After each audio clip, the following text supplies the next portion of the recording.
सुप्रभातम आजिर पंचांग ओ अमृत वचन। सुप्रभातम।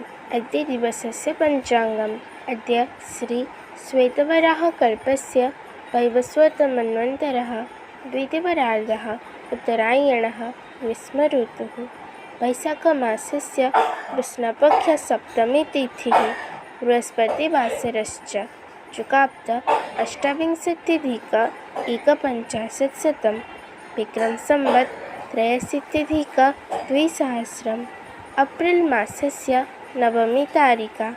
अद्य दिवसः सर्वेषां कृते मङ्गलमयं भवतु इति विभुपदारविन्दयोः विनम्रप्रार्थना।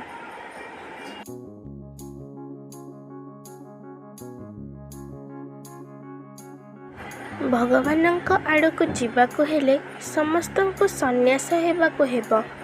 ସନ୍ନ୍ୟାସ ନହେଲେ ଭଗବାନଙ୍କୁ ପାଇବ ନାହିଁ। ମାନେ କ'ଣ ଜାଣ? ଏକାଥରେ ଅନାସକ୍ତ ହେବାକୁ ହେବ। ତାଙ୍କ ଛଡ଼ା ଯେପରି ତୁମର ଆଉ କେହି ନଥିବେ।